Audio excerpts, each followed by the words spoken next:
Gravando.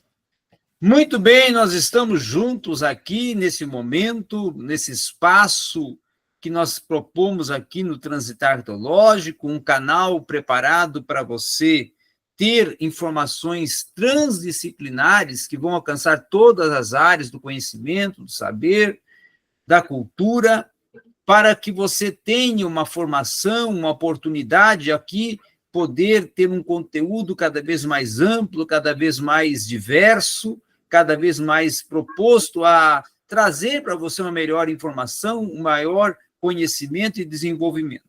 Hoje, nosso tema vai ser sobre cultura, nosso tema vai ser sobre história e o nosso tema vai ser sobre afrodescendência. Então, nós vamos trabalhar com o tema que já até nós demos uma breve introdução numa live que ocorreu ontem, porque esse vídeo ele vai entrar no ar amanhã cedo, nós estamos gravando hoje, então vai entrar no ar amanhã cedo, então estou colocando com uma live tendo ocorrido ontem. E nós falamos ontem no aspecto histórico, e hoje nós temos aqui a visita, que já esteve presente conosco, escrevendo ali no chat, mas da forma como vai ser desenvolvida hoje, com a presença dele falando, é muito maior, é muito melhor e muito mais amplo a oportunidade de saberes que nós vamos receber e oportunizar para você que vai estar participando, que vai estar acessando, porque João, ele é uma pessoa, ou melhor, João não, José Aparecido, ele é José Adilson, eu estou aqui todo perdido, José Adilson, ele é um poeta, certo? Ele é cordelista, ele é artista cênico, também trabalha com arte cênica, arte visual, e também ele é aquela pessoa que é nativo da região. Então, ele conhece o rio Mandaú, como eu estava falando anteriormente aqui no bastidor, ele conhece o rio Mandaú, que cerca aquela região da Serra das Barrigas, ele conhece a região onde está o contexto do Quilombo dos Palmares, ele conhece, então, também a própria arte, a própria cultura, a própria musicalidade, a questão da religiosidade, do supranatural, não é? E onde ocorre alguns efeitos sagrados, míticos, que algumas religiões afros ali consideram ser o local, vamos dizer assim, sagralizado, um local totalmente que transporta a pessoa para uma outra esfera, não é? Então, tudo isso são particularidades, são características, são questões que serão tratadas aqui neste momento, tá? E claro que você tem a oportunidade de dar o seu like, deve dar o seu like, deve compartilhar o conteúdo, deve fazer o seu comentário. O seu comentário é de suma importância num momento como esse, por quê? Porque nós poderíamos dar uma maior oportunização de fazer outros momentos, de tratar outros temas, de explorar outros assuntos dentro da realidade cultural e histórica, com a oportunidade de ter um poeta, de ter um membro da cultura. O Adilson não é só poeta, pessoal, o Adilson também é compositor de músicas. Eu até estava ouvindo anteriormente uma música que ele compôs, ele é compositor de músicas que são daquela região do Palmar, daquela região palmeirina, não é? Eu não queria falar lá na live palmeirense, porque para aí ia remeter com Palmeiras. Então, é palmeirina, que é da região do Palmar, não é? Ou do Palmares. Palmar seria o genitivo e Palmares seria, então, aquela expressão mais latente que nós temos do contexto do Quilombo dos Palmares. Então, eu vou dar uma oportunidade para ele falar toda essa questão histórica, toda essa questão cultural, toda essa questão social, religiosa, de que ele próprio viveu, conviveu e conhece como ninguém, porque é nativo da região. Então, tem ali um conhecimento com maior propriedade do que vem a ser hoje, na realidade, da atualidade nossa, o Quilombo dos Palmares, que tem mais de, vamos colocar aí, 4 séculos, 5 séculos de existência, porque desde lá do século XVI, o século XVII, por ali, já tinha o Quilombo dos Palmares, né, período em que ocorre aquele movimento da libertação dos escravos, a abolição dos escravos no Brasil, surge, então, aquele ambiente um pouquinho anterior à abolição pela princesa Isabel, e aí começa toda uma construção histórica de todo um movimento que esses escravos que vieram da África trouxeram para a realidade cultural brasileira. Então, com vocês, a participação do José. Muito bem. Desde já eu quero agradecer, estender aqui o meu abraço através do canal da Rota da Teologia, do Transitar Teológico, né? Podemos dizer assim, um canal que tem sido muito útil para ampliar os saberes e, com certeza, os fazeres, né? Levar todo esse conhecimento na prática do viver diário, da qual nosso professor e pastor e mestre nesse assunto, e eu me sinto honrado de ter recebido esse convite para nós estarmos apenas num papo livre, né? Vamos dizer assim, é um simples papo livre aqui, de a gente estar comungando, compartilhando a nossa amizade, fortalecendo os laços através desse portal aqui, né? E principalmente transmitindo valores, conhecimentos vividos, experimentados da temática, né? Bom, eu quero me apresentar como um palmarino, né? Ou seja, o que você quis dizer, Palmarino, União dos Palmares. União dos Palmares é a cidade da qual eu nasci. Quem mora em União dos Palmares, ou residente naquela cidade, é denominado como palmarino, por conta desse adjetivo, né? Essa etimologia, palmares, palmarino. Então, dentro desse aspecto aí, nós nos consideramos um palmarino. Quando eu vim para morar em Uberlândia, inclusive eu até rimei brincando com essas palavras, eu me tornei uma dupla cidadania, né? Eu era palmarino e uberlandino, né? O berlandino, né, não é o berlandense, né? O berlandense é o nativo, mas quem vem para morar recebe a cidadania de uberlandino. Então, por mais de 25 anos, eu morando na cidade de Uberlândia, Minas Gerais, da qual você também morou, e então me tornei um palmarino de origem e cidadão uberlandino. Então, rimou essa...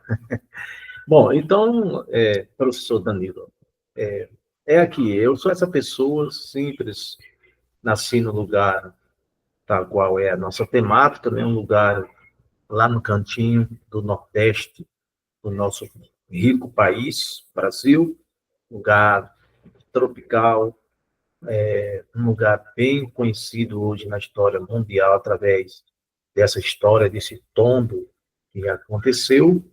E como eu não quero tratar de um assunto de uma perspectiva nem filosófica, nem acadêmica, porque isso hoje nós temos acesso, né? As pessoas têm acesso livre para ter o conhecimento, se quiser, desde a história do quilombo, os primeiros quilombos, da formação, tudo isso nós temos já esse trabalho exposto, livre na internet e de acesso a todos, tanto pelos institutos, né, quanto pela digitação. Mas eu quero apenas falar com pessoa, um morador, né, uma pessoa que nasceu, viveu, conviveu naquela terra de União dos Palmares. Antes era Quilombo dos Palmares, o nome mais antigo, Quilombo dos Palmares, justamente pelo fato ocorrido, né? Antes do Quilombo ainda tinha um outro nome que era Macacos, terra dos macacos, não sei por qual motivo, eles trouxeram esse círculo em questão, entre aspas, aí, de uma maneira pejorativa, né? Mas era conhecido como Quilombo dos Macacos. Então, foi mudando até que chegou a União dos Palmares. Então, a gente faz parte desse convívio, ali é onde nascemos, ali é onde nós convivemos, ali é onde brinquei, ali é onde me banhei, às margens do Rio Mundaú, um rio muito conhecido pelas suas enchentes, seus altos e baixos, né? Ele tem uma grande história, o Rio Mundaú, que nasce em Pernambuco, e corta, serpenteia a Alagoas e deságua no mar Rodrigo ali de Maceió, conhecido como Lagoa Mundaú. Então, ele tem esses aspectos geográficos, essa paisagem interessante, o Rio Mundaú, que banha justamente a histórica Serra da Barriga, onde se deu esse grande movimento, até hoje conhecido como a consciência negra, ou seja, o cenário de dor e o cenário de luta, onde aconteceu lá no topo da Serra da Barriga. Já tive algumas vezes lá, não fui mais vezes por algumas razões, mas eu tive algumas vezes na Serra, inclusive tem 2 anos apenas que eu tive, a última vez que eu tive presente lá, né? Tive presente, visitando, revendo pessoas parentes, e aí tivemos ali naquele cenário, tudo ainda preservado, ainda tem umas ocas, tem ainda casas ocas, né? Aquelas ocas, eles faziam, eles preservaram algumas delas ainda. Existe ainda algumas ferramentas, alguns utensílios ainda preservados, guardados. Então, tudo isso está ainda, você pode visivelmente ter acesso e ver quando fazer uma visita naquele lugar, naquele cenário, onde até hoje é um cenário de muito turismo, de muita visitação, né? De muito conhecimento prático, né? E as escolas estão sempre fazendo movimentos, estão trilhando ali, todos os que estudam, né, na cidade histórica de Ilhéus Palmares, usam aquela trilha da Serra da Barriga, mais ou menos distante da cidade, 5 quilômetros, né, as margens da cidade, do ponto de vista da cidade, você vê a serra, uma posição geográfica, né, no formato que ela tem, e aí distancia 5 quilômetros aproximadamente. Mas para ir à serra, atravessamos o Rio Mundaú, que banha a cidade, através de uma ponte bem histórica, bem também feita para tal fim, e aí as pessoas têm acesso à Serra da Barriga diariamente, esse movimento de domingo a domingo. Então, você imagina que a cultura lá é muito forte em questão de ter a Serra da Barriga como solo sagrado. Cenário de música, cenário de poesia, cenário de visitações internacional. Inclusive, alguns presidentes ilustres já tiveram pisando naquele solo e já passaram vários presidentes lá. Adilson, nos fala um pouco dessa questão esotérica, né? Aonde ali se reúne várias crenças oriundas das religiões afros e que ali tem a sua manifestação como Umbanda, Candomblé, Quimbanda e todas as outras mais que surgem ali, tornando aquele local até um local sagralizado por essas religiões e por esses movimentos. Sim, Danilo, lá realmente para nós e para alguns contextos, existem alguns pontos de vista que a gente já sabe, não queremos entrar aqui, né, com todo respeito, a questão da crendice ou a crença, né, crença para uns, crendice para outros, mas para nós, respeitando assim, existe ainda muito forte por parte de muitas pessoas, especialmente os descendentes, que é os mucambos, né? Os mucambos, é muito importante falar isso para entender por que é que se preserva ainda esse mito, ou essas crendices, ou essa mitologia, ou essa forma deles enxergar ainda algumas lendas. Algumas lendas penduram ainda lá em torno da serra, né? Então, eles acreditam ainda piamente que o espírito guerreiro do Zumbi, né, que foi o líder do Quilombo e que lutou, segundo a história, pela sua liberdade do povo, aos capitões, então existe ainda aquela presença que ele sente que Zumbi ainda continua ali dando uma certa proteção, né, do ponto de vista da crendice deles, é ali. E o lugar é visitado sempre pelo candomblé, que ainda ali resistem, né? Ainda tem matrizes e a prática ainda da religião do candomblé alinhado. Junto ao candomblé existe a dança, se você quer saber também esse detalhe, existe a dança que é a capoeira. É impossível falar sobre isso se não falarmos da capoeira, né? A capoeira que é uma dança matriz, né? Uma dança africana, e é uma dança, uma arte, conhecida como arte no nosso Brasil. Lá é uma dança, aqui como arte. Ela pegou como uma arte, e aí tem toda aquela cobertura, né, do mundo cultural, tem todo o apoio, tem uns projetos, né, culturais, que dão todos os recursos, né, o amparo, a logística, né, para esses movimentos afro. Eles têm, né, essa asseguração pelas leis, a leis Rouanet, né, Lei Rouanet e outras leis locais da cidade. Então, ainda existe tanto a crendice da presença através das religiões matriz, quanto também as lendas. Por exemplo, Danilo, tem lá, nós temos um rio com a sua crendice, mas também nós temos em cima da serra, no topo da serra, existe uma lagoa negra. Interessante, uma lagoa negra.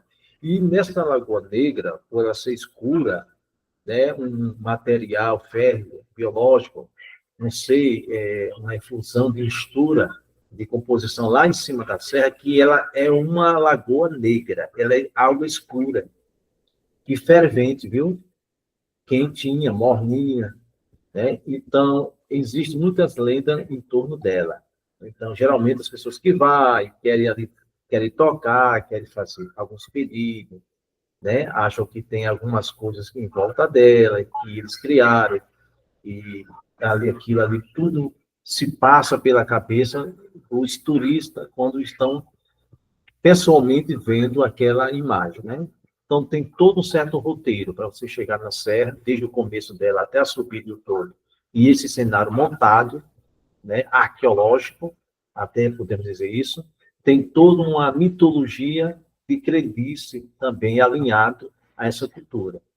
Né? Você sabe melhor, né, como que se é lá na África, né, essa facilidade da crença deles, então eles trouxeram isso e penduraram nesse solo sagrado da Serra da Barriga e continua ainda, não como antes, né, mas por parte dos que preservam, eles mantêm algumas lendas em torno da serra e em torno de um mito também do próprio zumbi. O africano e o povo afro, não é?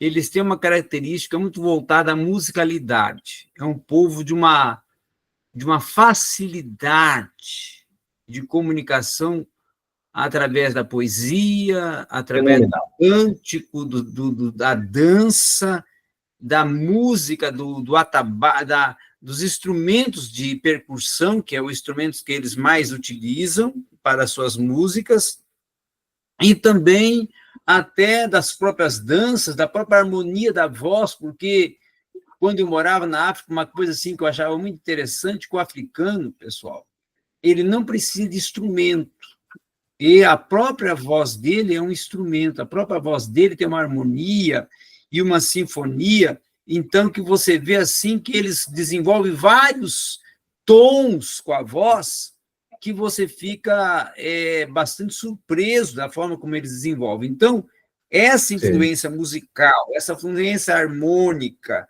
essa influência, vamos dizer assim, artística da África também tem ali naquele contexto ali, não é, Adilson? Sim, existe, inclusive, você tocou nesse assunto, tem o toque de candomblé, né, que é onde a gente já falou aqui, então eles prosseguem não só pela crença, mas também tem os toques acompanhados no ritmo sagrado, tocados por eles, né, que é o atabaque durante a cerimônia religiosa, quando eles se reúnem nos seus receptivos diários lá, ao turismo, né? Toda vez que recebe um grupo de turismo, é uma forma de eles, você sabe disso, né? Os africanos já têm, eles preservam isso, como descendentes quilombolas, essa maneira de receber com esse ritmo, né? Existe também o samba de roda, né? Que é algo peculiar também, principalmente associado à Bahia, né? Inclusive, nós lá recebemos muitos baianos, né? Porque é muito forte Bahia, né? Na sua ancestralidade. Tem o coco de roda também, que é presente lá no local. né, as manifestações culturais locais. Nós temos o afoxé, que é um ritmo ligado também ao candomblé, também música que exalta aos orixás e promove mensagens de paz, segundo eles. E o maracatu, que é um ritmo vibrante também, que combina os tambores, danças e canto. Então, realmente, lá temos essas manifestações culturais. Sem falar que também herdou um ritmo que pegou muito forte na parte mais jovial e a parte mais moderna da sociedade, que é o reggae. O reggae é a pegada mais forte, né? Hoje, não tanto essas manifestações que a gente falou, mas o mais forte, de uma maneira mais generalizada, como ritmo cultural já, é o reggae.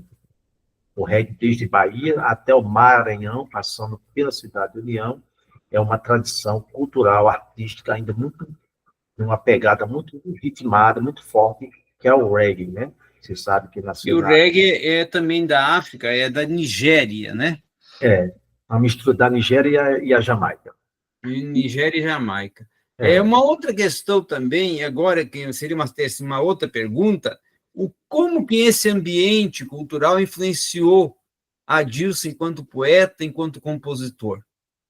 muito bem. Bom, por se tratar da questão da influência, né, e aí já deixo um pouquinho de lado mais a essa questão, toda esse campo da cultura afro, né, a questão do ser poeta, né, foi a influência diretamente da família, né, ou seja, da paternidade do patriarca meu pai. Então, meu pai foi em nossa família, esse primeiro mentor que me inspirou, que me motivou, que me ensinou. É verdade, eu cresci num ambiente poético, porque meu pai foi um homem que sabia rimar palavras, mesmo com uma leitura muito pouca, apenas sabia escrever o nome e era um bom matemático, né? E, porém, ele era um grande, foi um repentista. Todas as temáticas da vida ele tratava de forma rimada, e fazia versos e mais versos com a facilidade de rimar, era um bom tocador, violão, no terdilhar da sua viola, era um musicista, tocava pandeiro, tocava tambor, pandeiro, triângulo, zabumba, violão, então ele tocava vários instrumentos. Então foi nesse ambiente que eu nasci, às margens do Rio Mungaú, como ribeirinha, ouvindo cantar de meu pai com as palavras fruídas, né, poéticas, rimadas, metrificadas em sextilha, em sextilha, em décima, em galope à beira-mar. São todas as partes e métricas que o cordel tem na sua métrica e padrão. Então, meu pai era versátil, era um conhecido ali como um repentista, um violeiro e repentista. Então, não tinha como eu fugir dessa influência, né? E aí, com 8, 10 anos, já me sentia já escrevendo, já fazendo minhas primeiras poesias, aquelas poesias mais líricas, né? Voltadas para o campo do amor, do eros, né? De mandar uma mensagem para alguém, para uma menina, né? Uma certa paixão ali, infantil. Então, me inspirava de juntar as palavras e poetizar através de mandar uma mensagem poética. Então, foi a partir dali que eu me senti, comecei a ver que eu tinha esse chamado também do ser poético, mais inspirado no mentor do meu pai. Então, ele não foi um escritor, meu pai foi um poeta repentista, das palavras versadas, né? Ele não sabia escrever, mas ele poetizava para a gente escrever. Então, se tivesse de ter escrito o livro, teríamos bastante livros de natureza poética, de gênero poético, desse repentista que ele foi. Então, foi E a aí partir... nasce o Adilson, poeta que trabalha não só com a poesia, mas também com a música, não é? A música já faz parte, uma coisa leva a outra, né? Não tem como a gente fugir dessa realidade, tudo está dentro de um contexto cultural e artístico, né? Eu não só apenas componho, quando você compõe as palavras rimadas, você já escreve pensando num certo ritmo. Naturalmente, pelo menos eu, em particular, eu gosto de escrever já pensando como ela seria cantada, ou poderia ter uma aproximação de uma palavra musicalizada. Então, e o poema, ele nos ajuda muito nisso aí. Nem todo cantor é compositor. Essa frase, vou recitar uma frase filosófica aqui. Nem todo cantor é compositor, mas todo compositor pode ser um cantor, mesmo que não tenha voz, mas vai ter quem a interprete, né?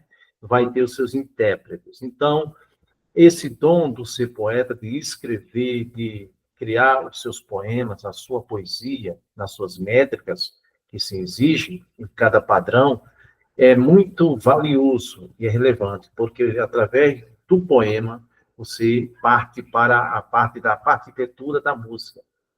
Aí, lógico, se depois, se lógico quiser seguir a carreira artística musical, lógico, você vai ter que estudar um pouco, né, sobre as partituras de música e etc. Como não é o meu caso, cantar, eu tenho filha que já canta, né? Não sei se você sabe, mas eu tenho uma filha minha que canta, é cantora, né? Então, você vê que a família foi dando a continuação. Meu pai, eu, traçando esse caminho, e a minha filha aí, ela é cantora, ela é compositora, né, dos seus próprios hinos, né? Tem 2 trabalhos na época, CD gravado. Então, eu tenho uma filha que canta música de gênero gospel. Então, então a questão da música é quase uma naturalidade de quem já é poeta, né? Eu sei que existe essa diferença de quem canta, que não é poeta. Ele depende do compositor. Mas, geralmente, o compositor ele precisa ser um poeta. Precisa ser. Muito bem. Uma outra questão, outra pergunta que também gostaria de colocar aqui é a parte de o que você considera cultura afro hoje no Brasil? Qual é a influência ainda que existe do Quilombo dos Palmares no século XXI, nesse ano 2025, nesse Brasil tão diverso cultural? Ainda tem uma influência? Qual é o significado, o resultado de todo esse contexto histórico para o nosso Brasil 2025? Olha, Danilo, eu vejo, dentro de uma perspectiva ainda, assim, digamos, um pouco resumida aqui, porque é um assunto que você tem versado muito bem em pauta, e eu sei que esse assunto tem muito ainda a ser falado, a ser dialogado, debatido, né?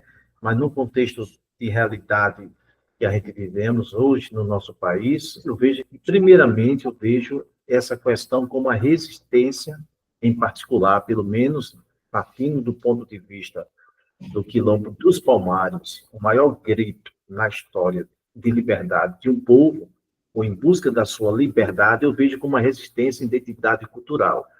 Ainda ela precisa ser melhorada, sim, precisa ser mais aceita, precisa ser mais debatida pelos órgãos, precisa ser de mais reconhecimento, mas o avanço da consciência negra e os direitos humanos estará aí, né? As pautas sempre estão percorrendo aí, você sabe disso, pelo politicamente correto, é verdade, pelo politicamente, as pautas elas continuam, os debates continuam para trazer mais uma melhoria, uma recepção maior, uma conscientização e uma mobilização através do mundo político, né, do mundo social e político.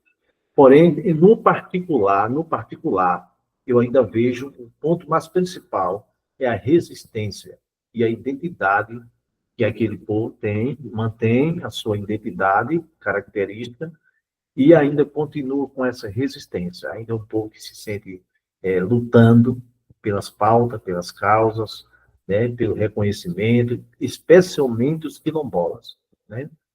Especialmente os que são considerados diretamente descendentes, que são os quilombolas, residentes naquele lugar, como eu te falei, que são os mucambos, né, os que moram ainda em Viralejo, e os Muquem, que é um bairro separado um pouquinho da cidade, alguns quilômetros, e aonde eles moram ali, eles residem naquele bairro totalmente quilombola. É interessante de se ver. Eles se casam entre si, família, né, entre eles mesmos, eles tentam preservar os seus costumes, né? Eles tentam ainda, você sabe melhor, nessa questão cultural, de patriarcal, então eles ainda tentam preservar. Hoje não é tanto, hoje já tem mudado muito essa questão, porque começou a influência das misturas, né? A mistura foi mais forte, né? Os costumes foram deixando de lado um pouco, foram dando lugar à nossa pós-modernidade, conhecimento cultural, conhecimento tecnológico, tudo isso vai influenciando sobre uma cultura e vai perdendo a sua força e vai recebendo outra força. Então, hoje, esse mucambo já é mais moderno, né? Digamos assim, já são mais acultural, já são mais cidadania, já são mais vistos com outros olhos pela própria sociedade local. Mas o ponto principal é a resistência ainda. A história e a resistência dessa luta que eles ainda tentam ainda preservar, especialmente eles.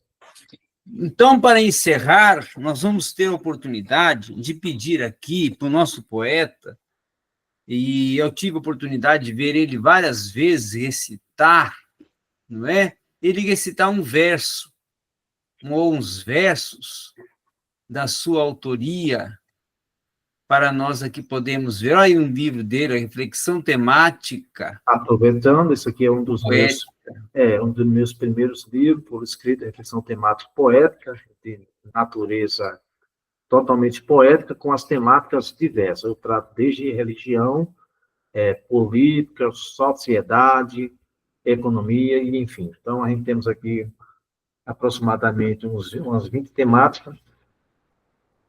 Nós temos esse trabalho aqui também, mas esse que eu fiz em parceria. Né, Cordel? Exatamente, com a temática grito indígena, dando voz aos indígenas, que também tem uma cultura forte em região. Fizemos esse outro trabalho aqui. Aí, ó, Cordelistas Brasileiros de Defesa da Amazônia. Muito bem, aqui foi um convite que eu tive para escrever sobre essa temática, junto com a coletiva, né, e a antologia, né, que é muito forte, e a gente temos escrevido várias antologias, eu já participei de várias delas, não sei quantas, mas que alguns materiais que só sobraram para mim, que eu pude participar e ficar, então, são esses aqui, trabalho, ainda eu continuo, ainda participando, mas eu tenho isso aqui, esse material aqui também. Dicionário Bibliográfico dos Cordelistas Contemporâneos. Muito bem. Né? Isso aqui, você vê, são várias páginas, né? 400 e algumas páginas. Então, ele é muito bom, recente, tem aproximadamente 3 anos ele, que a gente fez junto em parceria com os cordelistas do nosso país, especialmente desde aquela região Bahia, né? Daqui de Bahia. Teve muitas pessoas também, São Paulo, Rio de Janeiro, que participou desse dicionário, né? Mas principalmente a parte sudeste, né? E uma outra parte complementando do norte. Então, resultou nesse trabalho. Mas como você me pede para me recitar, eu quero recitar desse outro trabalho aqui. É um outro... União dos Palmares. Ó. Esse aqui eu sei que você gostou, e esse é um dos trabalhos que a gente estamos tentando atualizar ele, eu vou tentando reescrever de novo, né, para uma nova edição, já estamos aí preparando para isso, mas esse trabalho foi de 2018, olha só. Aí, 2018. 2018. Então, a gente escrevemos, esse cordel, ele tem 3 temas. Ele é diferenciado. Geralmente, um cordel, ele segue uma temática, uma narrativa, né? E metafórica, e uma construção nesse gênero, mas eu fiz questão de colocar 3, porque eu fiz ele tratando de fatos reais. Eu queria fazer um cordel que elevasse a minha cidade, que eu contribuísse com toda essa riqueza que ela tem de cultura, né? de povo, de pessoas que a gente aprendeu a amar, principalmente dos nossos pais, nossos antepassados. Então, primeiramente, eu fiz uma homenagem à União dos Palmares, que diz assim, só para recitar resumindo, para as pessoas do nosso canal, que é União dos Palmares, terra de Jorge de Lima, do poeta e escritor, é de Maria Mariá, cenário do historiador, documentou os lugares. Viva a União dos Palmares, terra do leigo e doutor.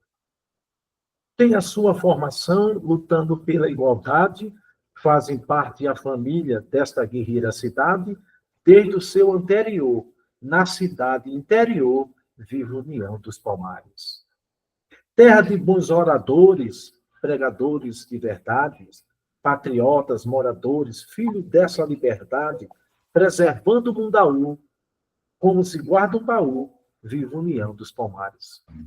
Sua cultura presente entre a diversidade, suas artes e autores representam a liberdade, conservando a tradição, hoje é palco de canção, viva a União dos Palmares. E aí, ele prossegue, né? Ele tem 22 estrofes, né? Eu não quero me alongar para o vídeo não ficar pesado. Eu tratei também a Feira Palmarina e sua história, só um verso da Feira Palmarina, que era muito forte, uma outra oportunidade nós falar melhor, que a cidade ela tem a sua economia muito forte, né? Tanto dos quilombolas como das pessoas residentes, pela feira livre. Cobre toda a cidade, no centro da cidade, se vê a feira livre, totalmente livre, cercando essa feira, as praças e todas as ruas que ali serpenteiam. Como herança algodoeira, ela aos poucos se formou, reunindo-se em feira, um comércio iniciou na terra canavieira, do feijão à macaxeira, troca e venda começou. Então, eu procurei conhecer a história dessa feira, né? Como iniciou essa feira, e depois de um documentário, aí eu passei esse conhecimento através da poesia, porque aí as pessoas conseguem ler uma história sem precisar de ler um jornal ou um livro acadêmico de 200 páginas, elas conseguem ouvir o poema por conta dessa facilidade que o poema tem, esse poder que o poema tem. Esse é o gostoso do poema, é que ele junta o útil ao agradável. Ele pega o conhecimento teórico, conhecimento acadêmico, e você consegue transformá-lo, juntar as palavras, resumida, com impacto musicalizado, né? Assim, sendo assim fortaleceu o encontro comercial, as famílias palmarinas, nessa integral total, os seus feirantes traziam o melhor que eles tinham do produto natural. Para terminar, essa feira é muito mais do que vender mercadoria. O ambiente e a paisagem também produz alegria, promovendo integração, com a fé no coração, nada contra a bateria. Então, ela tem a história do Rio Mundaú também. Desse cordel, ainda tem aqui a história do Mundaú, para concluir, e um versozinho do Rio Mundaú, para não deixar ele de lado. Às margens daquele rio, eu estava a contemplar, numa visão realista do cenário do lugar, sobre o rio Mundaú, tenho história a contar. Aí vem muitas histórias, viu? Vou fechar ele, porque eu já começo nessa introdução, dizendo que vou contar tudo que o rio tem por si mesmo a falar. Então, são versos que dão vozes, né? Que dão vozes à cultura, que dá voz ao inanimato, né? Ao que não tem voz. O bom é que a gente consegue passar esse positivismo, né? Essa vibração, dando vozes aos seres inanimados, aos seres que não têm vida, você passa a ser a voz dele, representá-lo. E o Rio Mundaú é um dos que fez história e que faz história ainda na nossa cidade. Muito bem, muito bem. Eu quero agradecer, então, a participação desse poeta, desse escritor, deste representante da cultura do cordel, da região do Quilombo dos Palmares, da região do Palmar, da cultura palmarina. Ele é um palmarino, não é? E isto é um momento ímpar para o nosso canal, porque estamos imergindo a um contexto cultural e histórico extraordinário que teve com você a oportunidade de colhermos, de extrairmos do Adilson todo esse leque, todo esse arcabouço de informações, de orientações, de dados e fatos que ele aqui relatou, dialogando conosco e apresentando um pouco mais de particularidades da cultura afro, da cultura dos Palmares, da cultura do Zumbi, da cultura dos quilombos e das quilombolas daquela região de Alagoas. Obrigado a todos e até uma próxima oportunidade, que vão ter outras, e vão ser todas significativas, porque sempre que estamos trazendo junto conosco um poeta, um cordelista, uma pessoa que tem essa veia cultural, nos traz um crescimento cada vez muito mais significativo e amplo. Obrigado a todos, curta sempre o nosso conteúdo, compartilhe e participe aqui no nosso canal. Até a próxima vez. Até a próxima.